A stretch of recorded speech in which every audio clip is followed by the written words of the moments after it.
Hi, I'm Louise, pronouns she, her, and I have high-functioning depression. Very on brand to the title of this talk, this last year and the last 6 months, or last week, I have been going through it, while simultaneously experiencing some of my greatest life achievements. I am going to be honest. It's been like being thrust on a roller coaster that I didn't pay for, ask for, or want.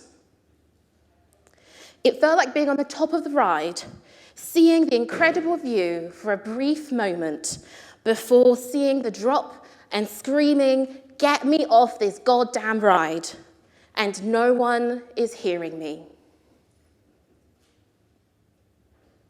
What if life wasn't about avoiding the breakdowns, but about having a toolbox filled with compassion to help us muck in and grow through it? Hands up, honestly.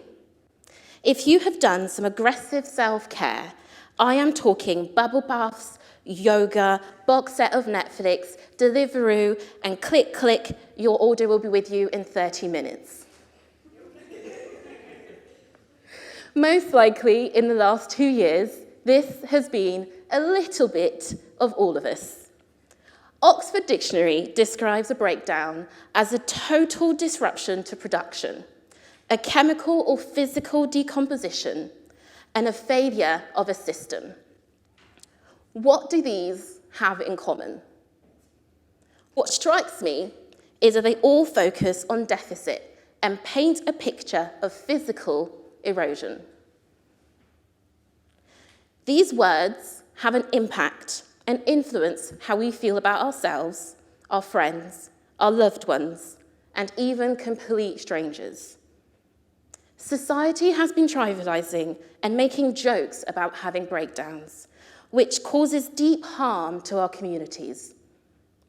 The meme that continues to pop up on motivational social media accounts, "If Britney can make it through 2007, you can make it through today," is deeply problematic. The public and global media reaction portrayed it as a fall from grace, a failure of success, and a free-for-all for chaotic international discourse. When in truth, Britney had a proportionate reaction to prolonged stress and excruciating pressure. We are the ones who failed her by not talking about it with the love and compassion that she deserved. Personally, I have a real issue with the term resilience, as it often relies on the individual to strengthen their armor instead of looking to make the world more compassionate and more soft. The Body Keeps the Score by Bessel van der Kolk has been really my sanctuary over the last few months, as it provides a soft landing for really understanding the discourse around trauma. If you feel safe, loved, your brain becomes specialized in exploration, play, and cooperation. If you feel frightened and unwanted, it specializes in managing feelings of fear and abandonment. Being in a constant cycle of breakdowns to breakthrough is not healthy or sustainable for the brain. The emotional shock eventually causes wear and tear, longer time for healing and recovery, and creating, quite simply, a traumatic experience.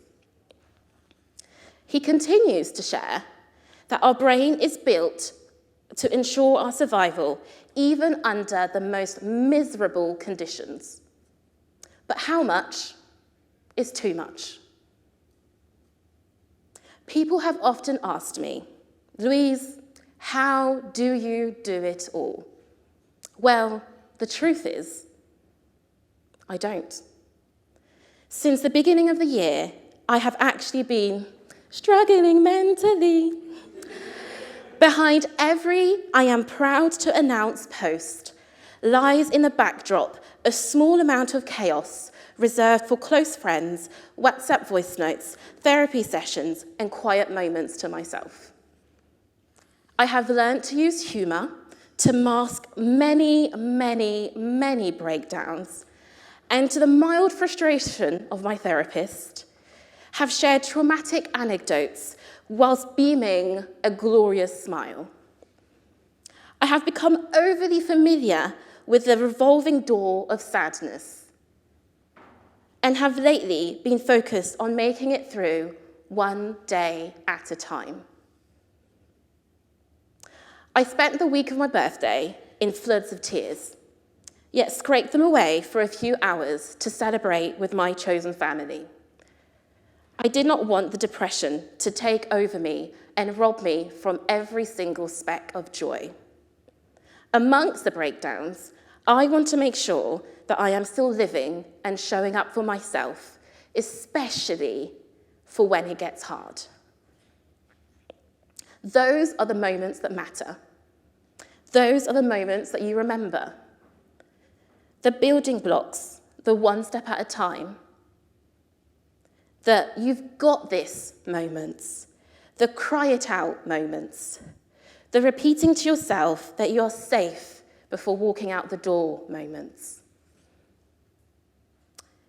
Even though my breakdowns have also been the source of unlocking my better self, an upgrade, so you will, they have also left me feeling like I wasn't going to breathe again. And that is really scary. No one, and I mean no one, in the midst of their tornado thinks, do you know what? I'm really glad I'm going through this moment. And I'm really glad for what this is about to teach me.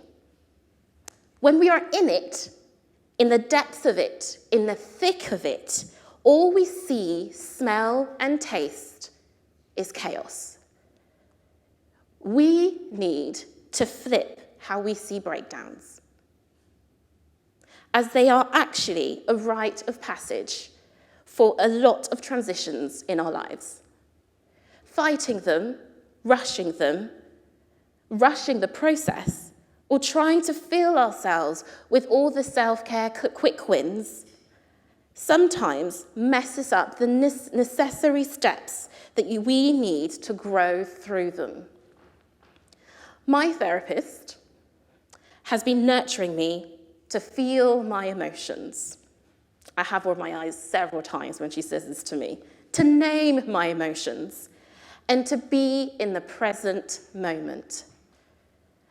I hate to break it to you all, but my therapist was right. This has been the most transformational journey of healing that I have ever experienced. Is the process fun? Absolutely not. Did I find myself crying every day? Absolutely yes. Yet, facing my emotions in the purest of form has reshifted the breakthrough moments, providing me with some grounding in the midst of the world shaking. I think life is 1,000 cocoon to butterfly moments. It is very difficult to see up close the metamorphosis as it happens, and disrupting a caterpillar inside its cocoon risks ruining the transformation. Yet, the moments in the middle, when the caterpillar transforms into a butterfly, is where the real magic happens. I call this the life in between. The calm, the mundane, the peaceful, the building blocks. We all need to slow down and enjoy those moments, to let our minds heal, to let our wings grow. I want you to repeat after me. I am safe. I am important. I am loved. One more time. I am safe. I am important. I am loved. If you remember anything, I hope that you remember those words during your next moments of turmoil. I've been Louise, and this has been my TED Talk.